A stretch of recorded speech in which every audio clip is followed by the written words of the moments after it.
Bom, é um prazer estar aqui no Fórum da Liberdade.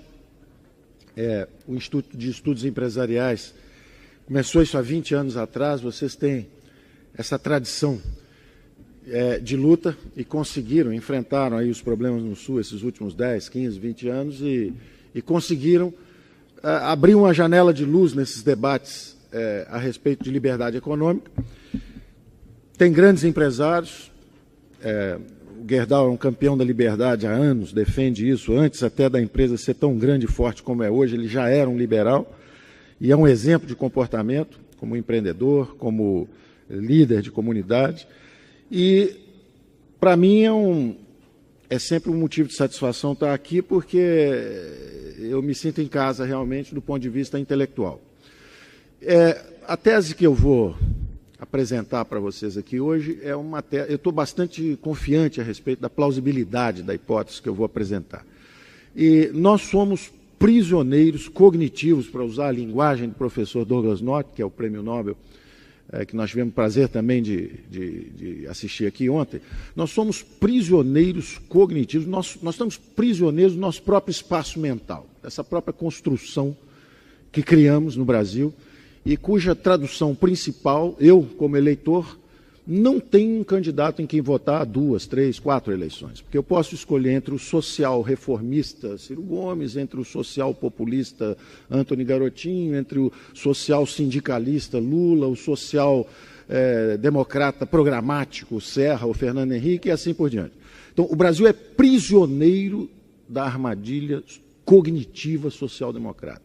Baixo crescimento, desempenho econômico medíocre, e eu vou traçar aqui uma história curta de como nós produzimos essa prisão, de por que o Brasil, que foi um país que no século passado, nos primeiros 70, 75 anos, foi a economia que mais cresceu no mundo, 7,3%, 7,4%, por 70 e poucos anos ininterruptos, à frente, inclusive, do Japão, porque o Brasil foi atingido em pleno ar, fulminado, quebraram a dinâmica de crescimento do país e nós estamos prisioneiros dessa armadilha de baixo crescimento. Essa história é relativamente curta e relativamente simples. Ela começa no crepúsculo do governo militar, onde você tem uma centralização, governo federal, os braços armados da intervenção estatal são as empresas estatais, Telebrás, Eletrobras, Portobras, Siderbras, Nuclebras, etc. Programa da Ferrovia do Aço, 15 bilhões de dólares, programa nuclear, 15 bilhões de dólares, Transamazônica, 9 bilhões de dólares, gastos excessivos públicos, e vamos para o caso do regime militar, meio a acusações de autoritarismo e corrupção. Vocês se lembram que os militares que entraram com a ideia de tradições, pátria, a defesa da moral e da ética e da própria liberdade, porque devolveriam rapidamente aos civis o regime democrático, no final saem do Palácio do Planalto pela porta dos fundos, literalmente. O general Figueiredo não transmite a faixa presidencial e sai pela porta dos fundos do Palácio.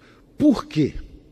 A direita sai desmoralizada e a esquerda é atraente, porque a esquerda, e de novo eu faço referência ao que o professor Douglas North disse ontem, a eficiência do mercado político. Como é que o mercado político pode ser eficiente se as alternativas são: você é de direita, portanto autoritarista e corrupto, ou você é a favor da democracia e da justiça social e você é de esquerda? Bom, toda a população brasileira passou a ser de esquerda, porque há uma falsificação cognitiva a respeito das alternativas possíveis. E os liberais democratas, que existem desde Atenas, com os mercados e a democracia, que só foi expandindo os círculos de inclusão. O capitalismo é uma história de inclusões, não é uma história de exclusões. Aliás, os últimos que estão sendo incluídos são os 3 bilhões de indivíduos da China, da Índia, da Rússia, do leste europeu, que haviam provado a outra receita. E onde está essa tradição de 2000 anos? De democracias e mercados, primeiro entre os gregos. Esparta, militarista e autárquica, ganha a Guerra do Peloponeso e começa o declínio da civilização grega. Não é acidente. O socialismo é um episódio relativamente curto da história humana, sangrento bastante pelas reações que produziu, não é? 2 guerras mundiais, 120 milhões de pessoas atingidas, mortas, ou em combate, ou por torturas e repressões internas. A sociedade aberta quase faleceu no século passado, foi asfixiada pelos 2 extremos, pelo socialismo, pelo comunismo de um lado, nas sociedades fechadas, e pela reação nacional socialista, que era o nazismo, de um lado, também extremo. E onde estão os liberais democratas, que eram a favor de democracia e economia de mercado? Os amigos da liberdade, sempre ameaçados pelos 2 extremos. E não são conservadores. Conservador é quem quer conservar.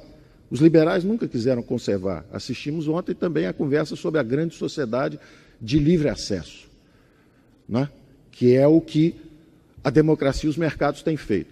E o socialismo, então, é absorvido pela grande sociedade aberta simplesmente como uma síntese de solidariedade. É a única coisa que restou do socialismo aproveitável, né? Ele entra no lugar da religião, que ele sempre detestou, ele entra no lugar da solidariedade, do instinto de solidariedade, que realmente, numa organização global, há inseguranças no coração do homem, o indivíduo se sente desprotegido e precisa da tal rede de proteção social. E fica, então, aquela falsa promessa de que com o socialismo você pode entregar aquilo. Ora, as populações que se entregaram a essa busca implodiram e estão hoje tentando reingressar no capitalismo globalizado, sem encargos sociais, sem encargos trabalhistas, sem proteções e pedindo pela inclusão do lado de cá.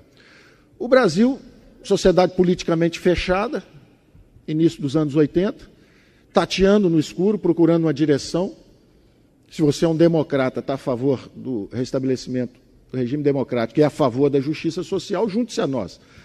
E começa uma competição infernal de um mercado político ineficiente, porque ele é prisioneiro de uma mentalidade equivocada, obsoleta e passada. E aí nós temos um fascinante desfilar de tragédias, nas 3 dimensões do nosso grande equívoco, que é essa armadilha social-democrata. Quais são as 3 dimensões? A primeira dimensão são as disfunções financeiras. Então, vamos examinar orçamentos, a história dos orçamentos aí nesses últimos 20 anos, as 2 décadas de democracia.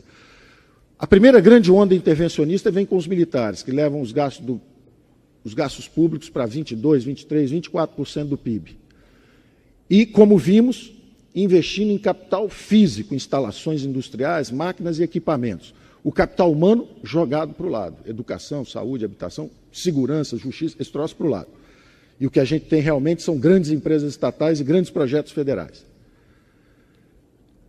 Na hora que você abre politicamente,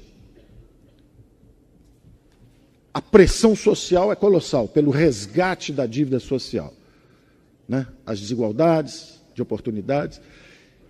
De um lado, políticos inebriados, em busca do poder finalmente atingido com a abertura política. De outro lado, jovens economistas inexperientes, incultos e em busca da fama e do sucesso fácil.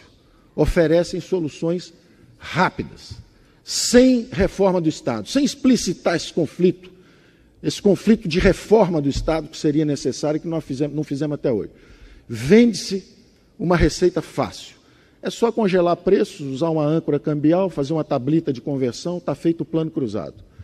É uma falsificação da realidade. É como viabilizar a classe política gastar mais, oferecendo uma solução inorgânica, disfuncional, falsa. Aquilo dura 1, 2, 3 anos de glória, implode, explode, o Brasil vai para uma moratória externa, caça bois no pasto, persegue empresários e começa a nossa tragédia financeira. Saímos daquilo ali, vamos para outra disfunção. Aprendemos que não podemos usar política monetária irresponsavelmente, nem dar o calote externo. Então agora vamos usar a política monetária. Aí começa o plano real, bem concebido, interessante, porém também centrado num instrumento. Os primeiros 4 anos de plano real, o valente Gustavo Franco defendendo lá a fronteira, sozinho, cercado de índios por todos os lados, até o ataque final, onde ele é derrubado também, porque não há reforço. Houve déficit fiscal durante os primeiros 2, 3, 4 anos de plano real. Quer dizer, então, você fazer a política de estabilização sem reforma do Estado, sem transformações, só na base da política monetária, é como diz hoje o Afonso Bevilacqua, diretor do Banco Central, é fazer cirurgia de córnea com picareta. Que, aliás, ele está fazendo muito bem. Cirurgia de córnea com picareta. Quer dizer, realmente a meta inflacionária vai ser atingida, agora é um custo elevado, porque ninguém mais trabalha. E a fórmula dos políticos é sempre essa. Bota meia dúzia de jovens valentes lá, eles vão defender e vão fazer o que está combinado, enquanto a gente do resto não faz nada. Essa tem sido a forma de defesa da classe política brasileira. É um espremedor de suco de jovens talentos. Os economistas são exprimidos, um a um, viram suco, são usados, enquanto se perpetuam os mesmos políticos lá em cima. E eles vão oscilando. E aí a gente passa tendo analisado essas disfunções são claras. Se você gasta muito, primeiro você causa uma hiperinflação. Aí você aprende, não posso emitir moeda. Agora eu vou emitir muita dívida. Aí você causa 1 trilhão de dívida, quase 500 bilhões de dólares. Uns 3 ou 4 planos Marshall. Dava para reconstruir a Europa 3 ou 4 vezes. Isso foi o que nós gastamos para estabilizar a economia brasileira. E não está garantido, porque a qualquer momento, se o Banco Central sai, está tudo solto outra vez. É lamentável. Então, são disfunções financeiras que, na verdade, são epifenômenos do mesmo mal. São sintomas epidérmicos do mesmo mal. O mal é um só. Gastos públicos de 20% para 40% do PIB. Bom, isso tem também a dimensão política. Qual é a dimensão política? É a desmoralização de todo o espectro político brasileiro. Primeiro estão desmoralizados os partidos de direita fisiológicos que apoiaram o regime militar, autoritário e corrupto. Então vamos agora para o PMDB, que o PMDB é o grande campeão da liberdade, doutor Ulisses, doutor Tancredo, a campanha pelas diretas, etc. Entra lá o PMDB. O que é o PMDB 3 ou 4 anos depois de populismo e demagogia? Com plano cruzado, com coisas desse tipo. Em que se transforma o PMDB? Em algo aparentemente muito feio, porque saem de lá os dissidentes e criam o PSDB em nome da ética.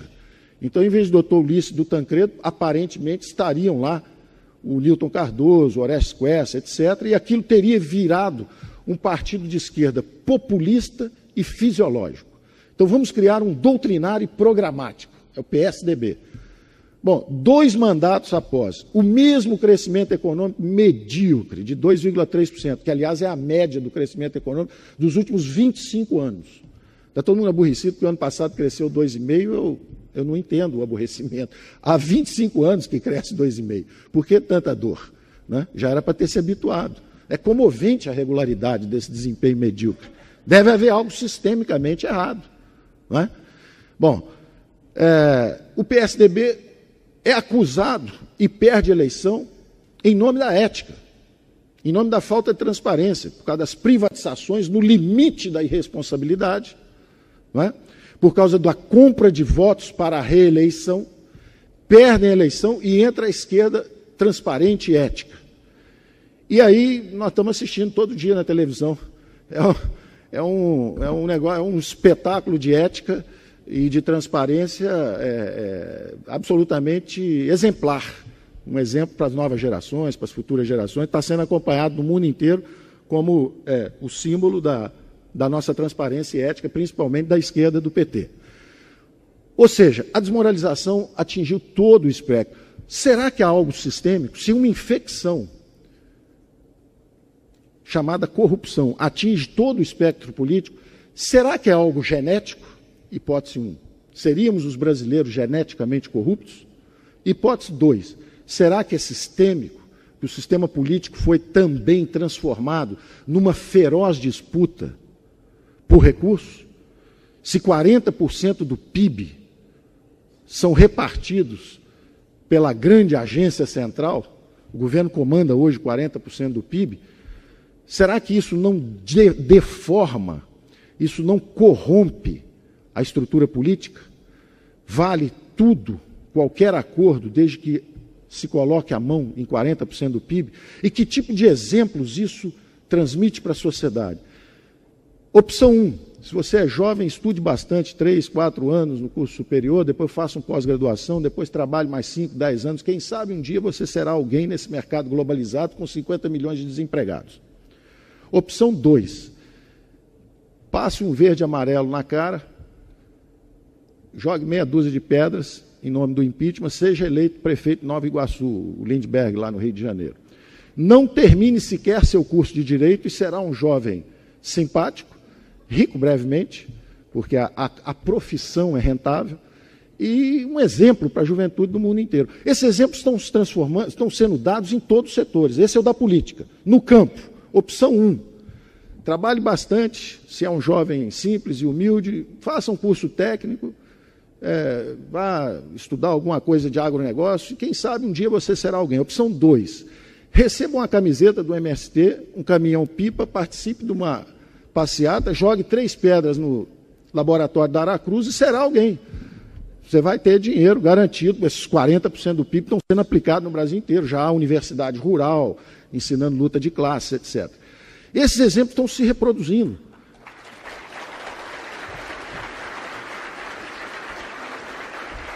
Empresarialmente é a mesma coisa. Opção 1, lute competitivamente no seu mercado e compita com 80 milhões de brasileiros por uma fatia. Opção 2, vá a Brasília, consiga um contrato de fornecimento de material para o Exército, um contrato de fornecimento. Inclusive, se você for estagiário do INSS, você pode, em 3 semanas, conseguir um golpe de 3 milhões de reais. Se você já tiver mais tempo de prática, 10 anos, 15 anos, você pode fazer como a Georgina, são 100 milhões. Mas se você for estagiário talentoso, 3 milhões de reais é coisa de 3 semanas, como estagiário no INSS. Bom, esses exemplos estão se multiplicando, estão sendo dados. Essa carga de valores que nós estamos transmitindo para gerações novas. E, finalmente, a terceira dimensão dessa tragédia brasileira. A primeira era justamente as disfunções financeiras, não é? A última delas são os juros astronômicos, o câmbio baixo, são disfunções financeiras. A segunda é essa disfunção política. E a terceira, finalmente, é a estagnação econômica. É o Brasil parado. O Brasil parado, esperando reformas, e que vir aqui pedir votos dizendo que vai modernizar o sistema de previdência. E quem é o social-democrata que tem coragem de dizer que quer mudar as relações de trabalho? A legislação trabalhista obsoleta, anárquica, injusta e impeditiva da criação de empregos. Porque a população economicamente ativa brasileira, 80 milhões de brasileiros, 50 milhões não têm carteira de trabalho assinada. Estão fora, mas estão excluídos. Perderam os empregos para os chineses. Não é? E o câmbio é o sinal que está chegando. O que a China, o que a Índia estão mandando de sinal para nós através desse sistema de mercados internacional e globalizado, é a seguinte informação: vocês têm um pouco de minério, sente em cima disso, e geladeira, sapato, isso deixa que a gente faça para vocês. Então nós podemos assistir uma desindustrialização do Brasil em nome de mercado. Nós não temos economia de mercado, nós não temos neoliberalismo, nós temos socialistas com cartão de crédito. É isso que nós temos tido no Brasil por 20 anos.